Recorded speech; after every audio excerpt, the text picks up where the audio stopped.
할렐루야. 반갑습니다. 잘 오셨습니다. 입추가 지나고 막 덥다고 투덜댔는데 지난주에는 아침에 제법 서늘하다는 느낌도 받았습니다. 좀 울리네요, 소리가. 네, 계절은 여지없이 바뀌죠. 네, 우리 인생도 가끔은 이렇게 확 바뀌었으면 좋겠다는 생각을 하기도 합니다. 어느 날 좋은 기회가 찾아오고 생각지도 못한 일이 생겨서 인생이 확 풀렸으면 좋겠다는 생각을 하기도 합니다. 여러분도 그런 생각을 한 번쯤은 해보셨을 것 같습니다. 내 인생에 로또 한 번 맞고 싶다. 네, 이런 생각 한 번씩 하시죠. 성경에서 로또 맞은 사람을 찾아보면 누가 있을까요? 네, 성경에서 그런 인생을 산 사람을 한 명 고르라고 하면 요셉을 빼놓을 수가 없습니다. 17살에 노예로 팔려갔습니다. 형들이 팔아버렸죠. 근데 30살에 이집트 온 땅을 다스리는 자리에 올랐습니다. 정말 엄청난 인생의 반전입니다. 오늘은 그 이야기를 함께 살펴보겠습니다. 요셉은 이집트에서 국무총리와 같은 자리에 올랐습니다. 아는 사람 하나 없는 타국에 종으로 팔려온 사람이, 노예로 팔려온 사람이 이집트 온 땅을 다스리는 사람이 됐다는 것은 참으로 놀라운 일입니다. 이집트의 왕이 이제 꿈을 꾸었는데 그가 꾼 꿈대로 7해 동안에 이제 큰 풍년이 들었고 그 뒤에 이제 흉년이 시작이 되었습니다. 가나안 땅에도 기근이 들어서 곡식을 구하기 어려워지자 요셉의 형제들이 이집트에 곡식이 있다는 소식을 듣고 이집트로 찾아옵니다. 이집트의 통치자가 요셉이라는 사실을 전혀 알 턱이 없는 형제들은 그저 곡식을 구해서 그냥 돌아가기만을 바랐을 것입니다. 하지만 요셉은 형제들을 한눈에 알아보았죠. 근데 자신의 신분을 밝히지 않고 여러 차례 그들을 시험을 합니다. 간첩이라고 몰아세우기도 하고 베냐민의 자루에 일부러 은잔을 넣은 뒤에 그를 도둑으로 몰기도 합니다. 그리고 베냐민만 종으로 남기고 나머지는 아버지에게로 돌아가라고 내쫓듯이 그렇게 내뭅니다. 그러자 이제 유다가 나섭니다. 라헬이 낳은 두 아들, 요셉의 아내가 둘이 있었죠. 레아와 라헬. 근데 라헬이 낳은 두 아들 가운데 요셉을 이미 잃었기 때문에 그 아버지가 이제 베냐민이 이제 라헬이 낳은 두 번째 아들이죠. 베냐민마저 잃으면은 견디지 못할 것이라면서 베냐민 대신에 자신이 종으로 남겠다고 그렇게 말을 합니다. 이 말을 들은 요셉이 이제 오늘 본문입니다. 이 말을 들은 요셉이 더 이상 감정을 억누르지 못하고 자신의 정체를 밝힙니다. 이리 가까이 오십시오. 나는 당신들의 아우 요셉입니다. 당신들이 이집트의 판자입니다. 당신들이 나를 이곳에 팔았다고 해서 근심하지도 말고 한탄하지도 마십시오.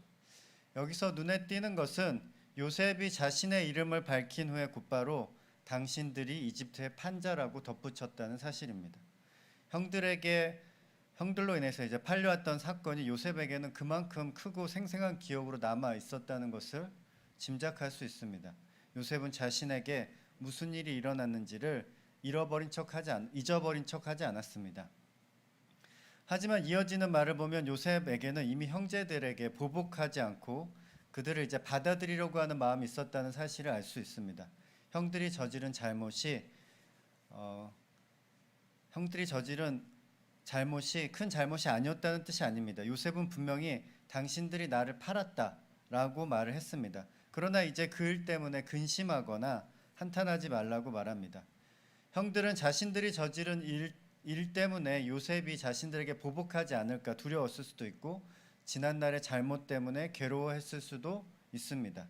그런 형들에게 요셉은 더 이상 그 일 때문에 두려워하거나 스스로를 괴롭히지 말라고 말하고 있는 것입니다.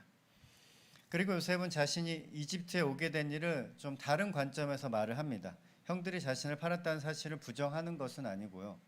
조금 전에도 분명히 당신들이 나를 팔았다고 말을 했습니다.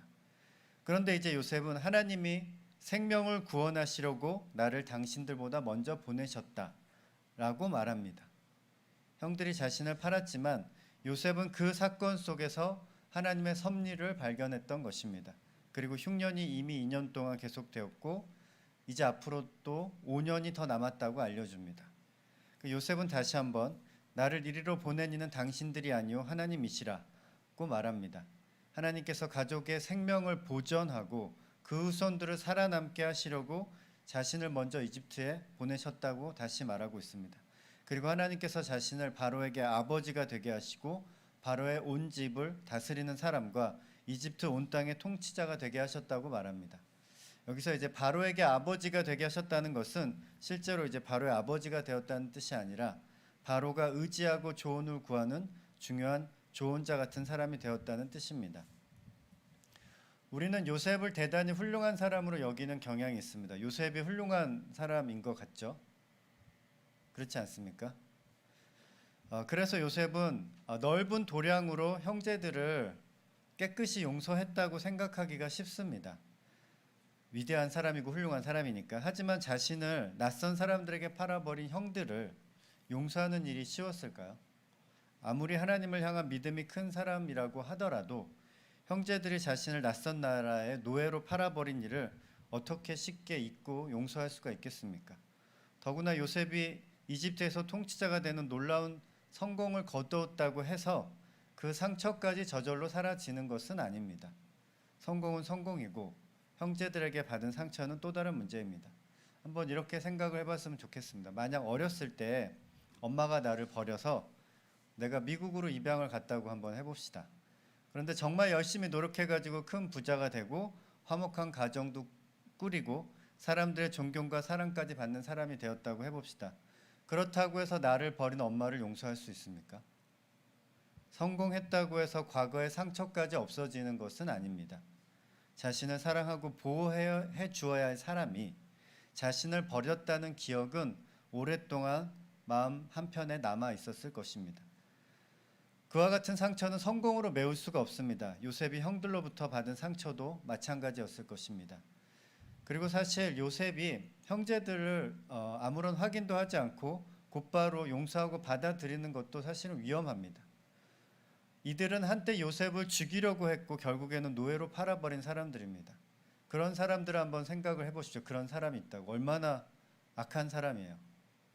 22년 만에 다시 만났다고 해서 22년 만에 다시 만난 겁니다. 요셉이 다 지난 일이니까 괜찮아요 라고 말할 수 있습니까? 그리고 예전처럼 지낼 수 있을까요? 만약 그들이 여전히 잔인하고 사악한 사람들이라면 자신의 곁에 두는 것은 요셉 자신을 또 다른 위험에 빠뜨리는 일이 될 수 있습니다. 위험한 일이죠. 그래서 그런지 요셉은 형제들을 여러 차례 시험합니다. 단순히 자신을 팔아버린 데 대한 보복이라기보다는 이 사람들이 과연 22년 전과 같은 사람들인지 확인하려 했던 것 같습니다. 지금 요셉의 나이는 약 39살입니다. 17살에 팔려왔으니까 22년의 세월이 흘렀습니다.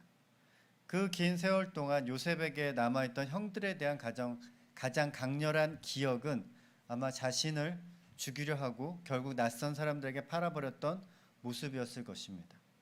요셉으로서는 그들이 지금도 그때처럼 잔인하고 악한 사람들인지 확인할 필요가 있었습니다. 그런데 형제들을 지켜보면서 요셉은 그들이 자신의 기억과는 다르다는 사실을 조금씩 발견합니다.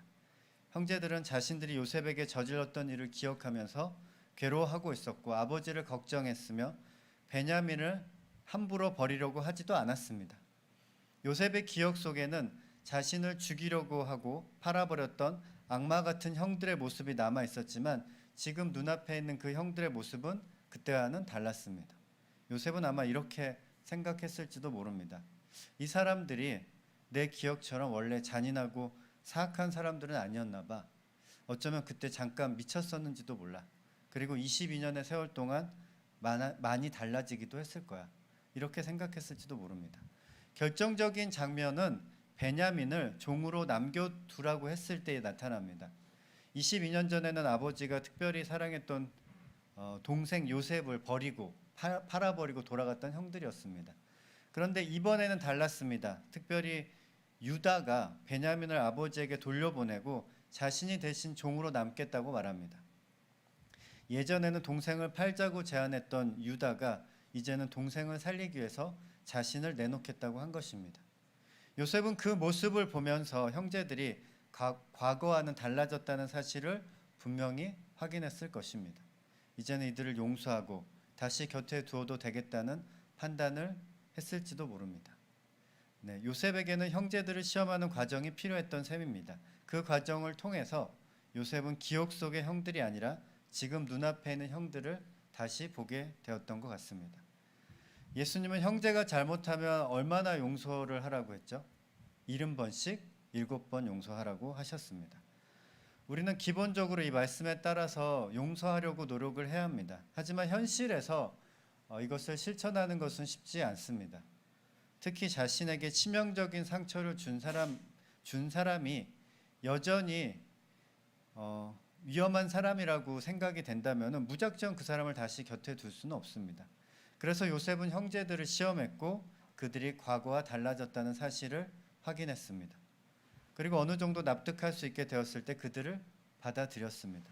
우리도 마찬가지입니다. 사람을 살펴보고 판단하는 과정은 필요할 수 있습니다. 그러나 그 사람이 자신의 잘못을 후회하고 과거와는 달라졌으며 다시 같은 일을 반복하지 않을 것이라는 믿음이 생겼다면 그때는 과거만 붙잡고 있기보다는 용서하는 쪽으로 나아가야 할 것입니다. 요셉은 17살에 이집트의 종으로 팔려와서 30살에 이집트 온 땅을 다스리는 자리에 오릅니다. 인생 역전이죠. 제대로 된 국가 체계를 갖춘 사회에서 외국인 노예가 불과 13년 만에 최고의 통치자가 된다는 것은 상상하기 어려운 일입니다. 대단한 성공이고 출세였습니다. 오늘 설교 제목이 요셉이 출세한 이유입니다. 아마 당시 요셉의 이야기를 책으로 써서 팔았다면 엄청난 인기를 끌었을 것입니다. 지금도 요셉의 이야기는 수많은 사람에게 꿈과 희망을 줍니다.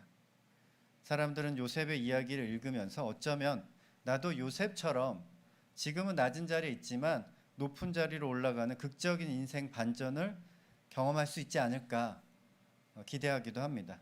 요셉이 꿈을 꾸었고 결국 그 꿈이 이루어졌으니 우리도 요셉처럼 꿈꾸는 사람이 되어야 한다고 생각하기도 합니다. 꿈꾸는 자가 되고 싶다는 마음에는 어쩌면은 나의 삶에도 요셉과 같은 놀라운 삶의 반전이 일어났으면 좋겠다는 기대가 들어가 있을 것입니다. 그런데 한번 생각을 해보십시오. 정작 요셉 자신이 젊어서 꾸었던 꿈을 지속적으로 믿고 살았을까요? 어땠을 것 같습니까? 그랬을 수도 있지만 성경에는 그렇게 했다는 기록이 없습니다. 꿈꾸는 자라는 정체성을 가지고 살지는 않았던 것 같습니다. 사실 꿈꾸는 자라는 말 자체가 형들이 요셉을 비아냥거리면서 저기 꿈꾸는 자가 오는도다 이렇게 비아냥거리는 말이었거든요. 근데 그 말을 품고 산다는 것이 사실은 좀 말이 안 됩니다. 근데 요셉의 꿈은 형들의 미움을 더욱 키웠고 얼마 지나지 않아 요셉은 가족과 완전히 헤어져서 이집트의 종으로 팔려갑니다. 그 뒤로 오랜 세월 동안 요셉이 자신의 꿈을 이야기했다는 기록이 성경에는 없습니다. 노예로 살고 감옥에 갇혀있던 요셉에게 그 옛날의 꿈은 현실과는 너무나 멀리 떨어진 이야기처럼 느껴졌을 수 있습니다. 믿을 수가 없었을 것입니다. 어쩌면 잊고 살았을 수도 있고 기억하고 있더라도 그 꿈의 의미를 알 수 없었을 것입니다. 자신의 현실과는 전혀 다르니까요. 그 꿈이 다시 등장한 건 언제냐면 형들이 곡식을 구하러 이집트에 찾아왔을 때입니다. 형들이 자기 앞에 엎드리는 모습을 본 순간 성경은 이렇게 말합니다. 요셉이 그들에게 대하여 꾼 꿈을 생각하고 라고 기록합니다. 그때 요셉은 22년 전 꿈을 다시 떠올립니다. 그런데 그 꿈은 이미 형들에 의해서 한번 해석된 적이 있었습니다. 형들이 요셉에게 그렇게 말했죠. 야, 네가 진짜 우리의 왕이 될까? 진짜 우리를 다스리게 될까? 화가 나서 아마 이렇게 말했을 겁니다. 그러나 요셉 자신이 꿈을 그렇게 해석했다는 말은 없습니다. 형들이 그렇게 받아들였을 뿐입니다. 그런데 22년이 지나서 실제로 형들이 요셉 앞에 엎드린 상황을 보면 흥미로운 점이 있습니다. 형들은 요셉을 왕으로 떠받들기 위해서 온 것이 아닙니다. 먹을 것이 없어서 그냥 곡식을 구하러 온 것이에요. 요셉의 첫 번째 꿈에서도 등장한 것은 왕관이나 왕좌가 아니라 곡식단이었습니다. 그래서 그 꿈을 단순히 요셉이 형들보다 높은 사람이 된다라는 꿈으로만 읽지 않고 요셉이 곡식을 가진 사람이 되어서 가족의 생명을 살리게 된다는 꿈으로 읽어볼 수 있습니다. 형들은 꿈에서 누가 누구에게 절하는지만 귀 기울여 들었지만 훗날 요셉에게 더 중요하게 보인 것은 왜 형들이 자기 앞에 와 있는가 하는 문제였을 것입니다. 전혀 예상하지 못했는데요. 그들은 살기 위해서 요셉에게 온 사람들이었습니다.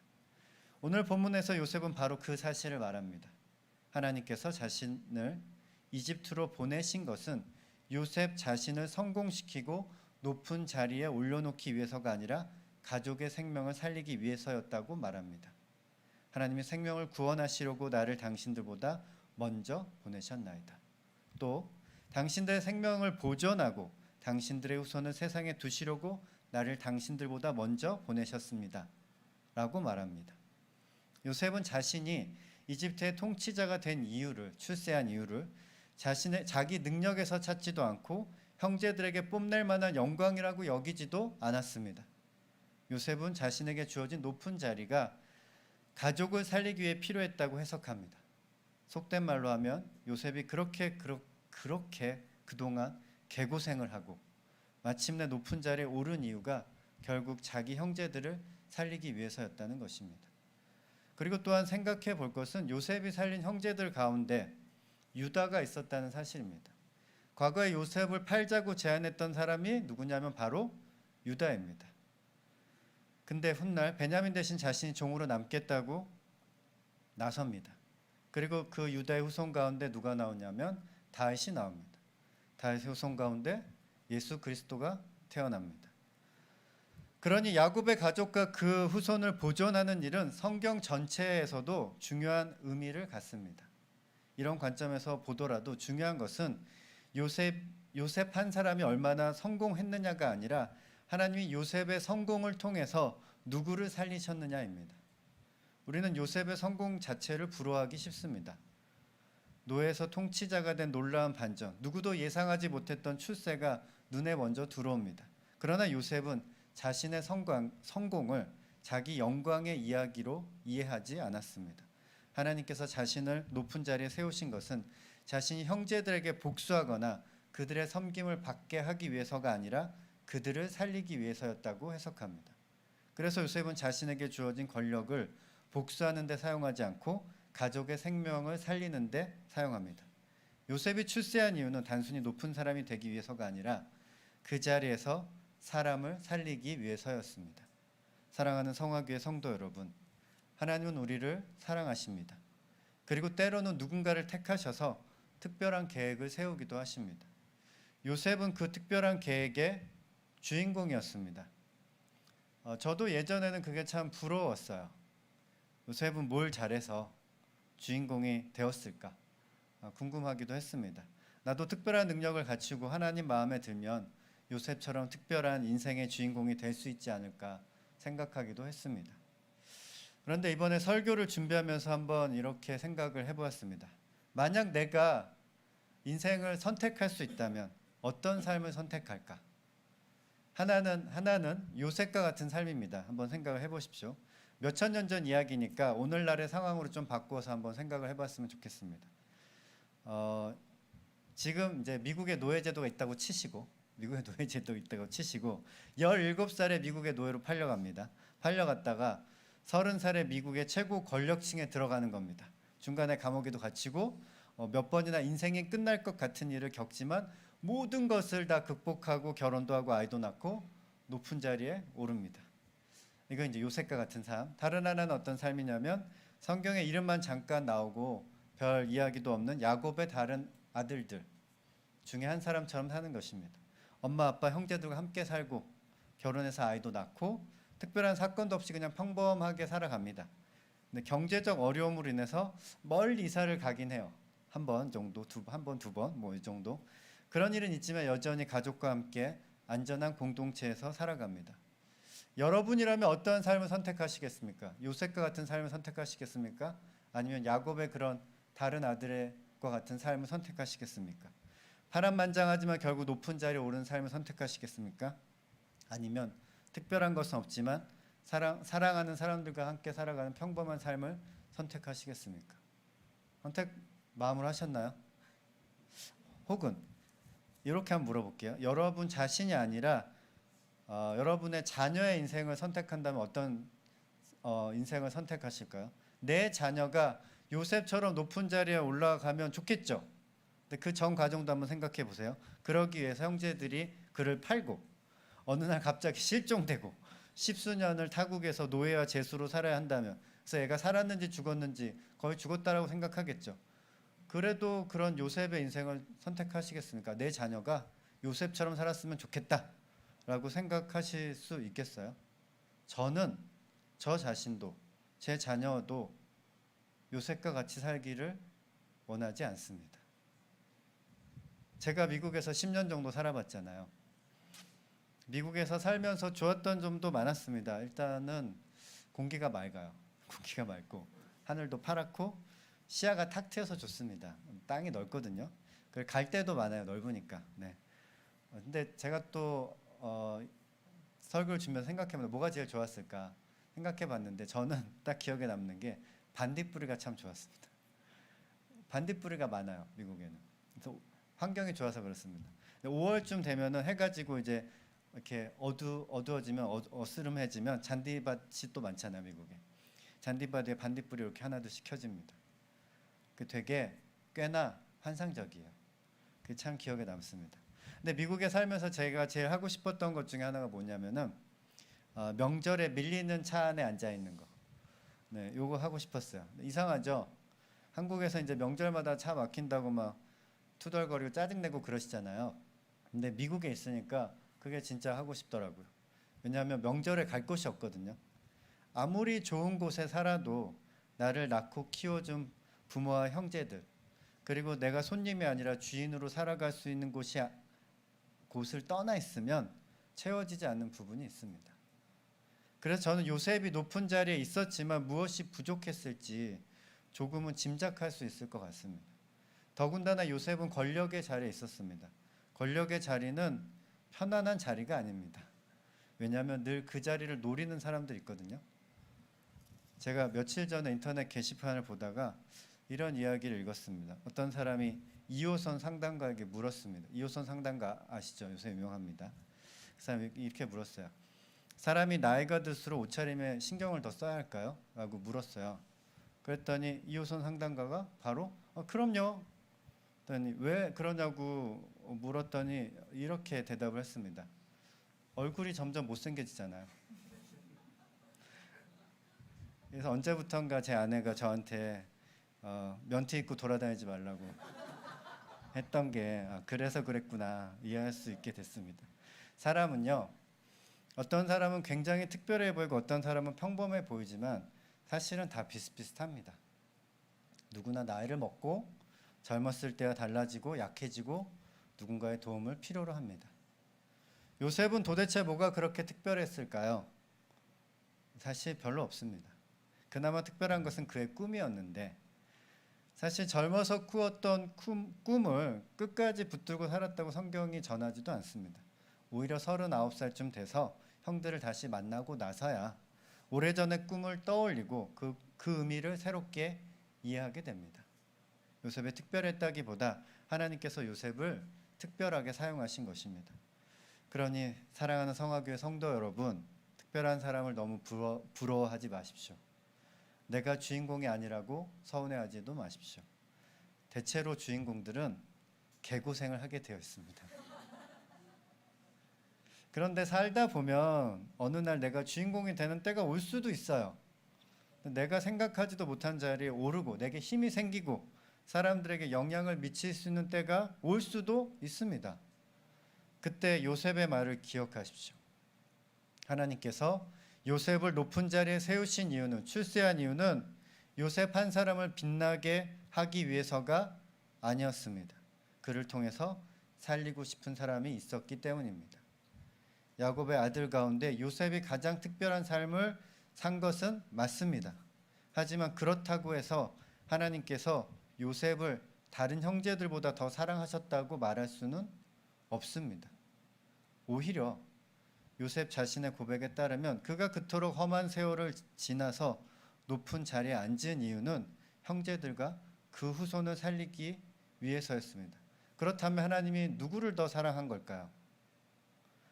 평범하게 사는 것은 아주 좋은 일입니다. 믿으십시오. 대단한 성공을 거두지 않아도 됩니다. 위대한 사람이 되지 않아도 됩니다. 여러분이 좋아하는 일을 찾고 적당한 수입을 얻을 수 있는 직장을 얻고 사랑하는 사람과 함께 살아가면 그걸로 충분합니다.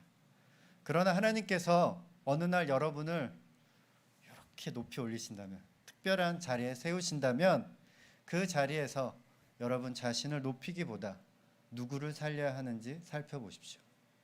평범함 속에서 하나님의 사랑에 감사하고 특별함 속에서 하나님의 사랑을 실천하는 여러분과 제가 되기를 진심으로 축원합니다. 함께 기도하겠습니다.